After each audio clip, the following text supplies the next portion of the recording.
Imagine caminhar por uma floresta da Patagônia há aproximadamente 70 milhões de anos atrás. O clima era diferente, a paisagem era habitada por enormes dinossauros herbívoros, pequenos mamíferos, répteis e aves primitivas e diversos outros animais. Mas entre árvores existia um predador gigantesco, um animal que podia chegar a aproximadamente 9 ou 10 metros de comprimento. Um predador pertencente a um grupo de dinossauros conhecido como Megaraptorídeos. Seu nome era Maipi Macrothorax. E apesar de ter sido descoberto apenas recentemente, ele rapidamente se tornou um dos dinossauros mais fascinantes encontrados na América do Sul. E hoje vamos conhecer a anatomia, a descoberta, o ambiente e o possível modo de vida desse gigantesco carnívoro do Cretáceo. Então, sem mais enrolação, bora lá! Maipi Macrothorax pertence ao grupo dos Megaraptoridae, uma linhagem de terópodes que viveu principalmente no hemisfério sul durante o Cretáceo. Os Megaraptorídeos eram dinossauros carnívoros com uma combinação anatômica bastante incomum. Eles possuíam corpos relativamente alongados, caudas importantes para o equilíbrio e principalmente membros anteriores muito desenvolvidos. O grupo inclui animais como Megaraptor, Australovenator, Murusraptor e Tratauene, mas o Maipi é o maior Megaraptorídeo já descoberto. As estimativas publicadas indicam aproximadamente 9 a 10 metros de comprimento, embora seja importante lembrar que essas dimensões são estimativas feitas a partir de esqueletos incompletos, e isso já mostra algo impressionante. Mesmo sem conhecermos todo o animal, seus ossos indicam que estamos diante de um dos maiores representantes conhecidos dos dinossauros terópodes. Os fósseis de Maipi Macrothorax foram encontrados na formação Chorrillo, na província de Santa Cruz, no extremo sul da Argentina. A descoberta aconteceu durante o trabalho de campo realizado em 2019. O local fica aproximadamente 30 km a sudoeste da cidade de El Calafate, na região da Patagônia Argentina. O animal viveu durante o Maastrichtiano, a última idade do Cretáceo. Isso significa que o Maipi existiu relativamente perto do final da era dos dinossauros. Naquele momento, faltava apenas alguns milhões de anos para o impacto do asteroide que marcaria o fim do Cretáceo e provocaria a extinção dos dinossauros não avianos. O material foi posteriormente estudado e formalmente descrito em 2022 por pesquisadores argentinos e colaboradores. E foi aí que o mundo científico conheceu oficialmente Maipi Macrothorax. O nome desse dinossauro também é bastante interessante. Maipi vem da mitologia dos Aini Kenki, um povo tradicional da Patagônia. O termo faz referência a uma entidade associada à morte e ao frio. Já Macrothorax significa, de maneira geral, grande tórax. E existe uma razão científica para isso. Os pesquisadores observaram que a região torácica do animal era extremamente desenvolvida. A reconstrução da cavidade torácica indica uma largura de aproximadamente 1,20 m ou mais em determinada região. Por isso, o nome Macrothorax não é apenas uma descrição exagerada. Ela está diretamente relacionada a uma das características anatômicas mais interessantes encontradas no fóssil. Mas como sabemos tudo isso se o animal não foi encontrado completo? O espécime que representa Maipi é conhecido pelo número de catálogo MPM 21545. O esqueleto estava desarticulado, ou seja, os ossos não estavam perfeitamente conectados na posição original. Mesmo assim, vários elementos foram encontrados associados em uma área de aproximadamente 5 por 3 metros. Entre os fósseis estavam diversas vértebras, costelas, gastralhas, partes da cintura escapular e elementos dos membros. Foram preservados vértebras cervicais e dorsais, além de algumas vértebras da região anterior da cauda.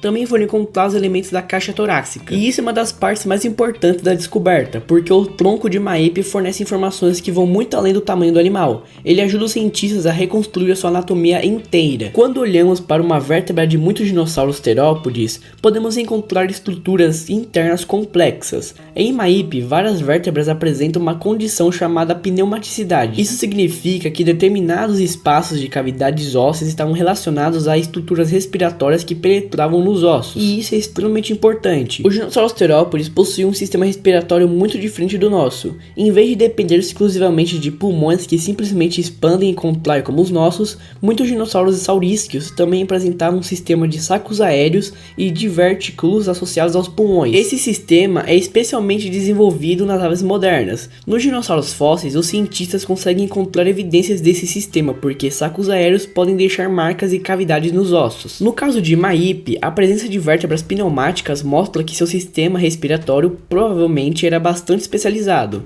Isso também poderia ajudar a reduzir a massa do esqueleto e melhorar a eficiência respiratória. Aqui precisamos fazer uma distinção importante. Os Megaraptorídeos são famosos por seus braços enormes e garras. Animais como o Megaraptor possuem membros anteriores muito alongados e garras impressionantes. Por isso, é bastante provável que o Maipi também tivesse braços extremamente desenvolvidos. Porém, O espécime de Maip Macrothorax descrito em 2022 não preservou as grandes garras da mão, portanto não podemos simplesmente afirmar que as garras de Maip tinham exatamente determinado tamanho com base desse indivíduo. O que podemos fazer é utilizar outros Megapterídeos como comparação para reconstruir a sua aparência provável. Isso nos permite imaginar um predador com braços longos e poderosos, terminando em mãos equipadas com garras grandes e curvadas. Mas essa parte da reconstrução deve ser tratada como uma inferência baseada em parentes próximos, não como algo diretamente preservado do fóssil do Maip. Quando pensamos em um grande dinossauro carnívoro, normalmente imaginamos um animal semelhante a um tiranossauro,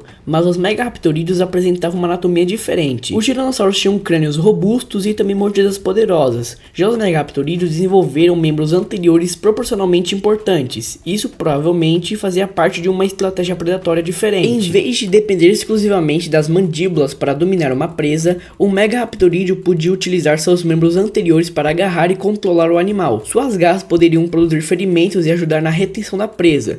Porém, precisamos ter cuidado. Não temos uma filmagem do comportamento de Maip, portanto, não podemos afirmar exatamente como ele caçava. O que os fósseis permitem fazer é reconstruir possibilidades com base na anatomia e na comparação com animais relacionados. Um predador com aproximadamente 9 ou 10 metros de comprimento precisava movimentar uma enorme quantidade de massa. A sua coluna vertebral teria que suportar forças consideráveis. A cauda provavelmente desempenhava um papel fundamental no equilíbrio do corpo durante a locomoção. E as vértebras de Maip mostram características que indicam uma estrutura bastante especializada. Algumas delas possuem cavidades internas e estruturas ósseas complexas. Essas características mostram que o esqueleto não era simplesmente um conjunto de ossos maciços. Ele era altamente adaptado para combinar resistência e eficiência. Isso é uma característica muito comum em grandes terópodes. Agora imagine a Patagônia de 70 milhões de anos atrás. Ela não era exatamente igual à região que conhecemos atualmente. Na formação Chorrillo, os depósitos preservam evidências de um ecossistema que inclui a vegetação abundante e uma grande diversidade de animais. E o Maip não estava sozinho. Entre os dinossauros encontrados na região estavam grandes titanossauros, incluindo Nulotitã e além do pequeno ornitópode Isacis cursor. Também existiam outros vertebrados, como pequenos mamíferos, aves primitivas, anfíbios e répteis que faziam parte daquele ecossistema. Ou seja, Maip vivia em uma comunidade muito mais complexa do que simplesmente um predador e suas presas. Havia uma verdadeira rede ecológica funcionando naquela região. Por causa de seu enorme tamanho e de sua anatomia predatória, o Maip provavelmente ocupava uma posição muito alta na cadeia alimentar local. Mas dizer que ele era o rei absoluto do ambiente exige cautela. Ecossistemas fósseis podem conter vários grandes predadores e competidores, e ainda não conhecemos todos os animais que viveram naquele local. Mesmo assim, um terópode de aproximadamente 9 ou 10 metros de comprimento, 3 metros de altura e até 5 toneladas certamente teria sido um dos maiores predadores terrestres daquele ecossistema, se não o maior. Ele poderia potencialmente atacar animais de diferentes tamanhos. Também é possível que indivíduos adultos explorassem presas diferentes das utilizadas por animais jovens, mas novamente, essas são hipóteses ecológicas baseadas na anatomia e no ambiente. Apesar de toda essa informação, existe uma quantidade enorme de perguntas sem respostas. Não conhecemos o crânio completo de Maip, também não temos a sua mão completa preservada nesse espécime. Consequentemente, alguns detalhes de sua alimentação, a aparência facial e tamanho exato das suas garras precisam ser reconstruídos através de parentes próximos. Também não sabemos exatamente qual era a sua velocidade máxima, não sabemos quantos indivíduos existiram em determinado ecossistema, e não sabemos com certeza como ele atacava suas presas. É justamente isso que torna a paleontologia tão interessante. Cada novo fóssil responde algumas perguntas, mas também cria muitas outras. Mas é aqui que o vídeo de hoje vai se encerrando. Muito obrigado por ver o vídeo até aqui. Já se inscreve no canal, deixa seu like caso você ainda não tenha feito isso e caso você seja novo no canal. Também compartilhe com seu amigo e comente aí embaixo sugestões para próximos vídeos e também comente aí algumas coisas sobre o tema do vídeo. O canal tá tendo algumas crises com questão de visualizações e também de engajamento do YouTube, então por favor ajude nosso canal aí para a gente conseguir um engajamento um pouco maior, né, do que os vídeos demais que acabaram não sendo tão satisfatórios. Mas então agora, muito obrigado e agora falou!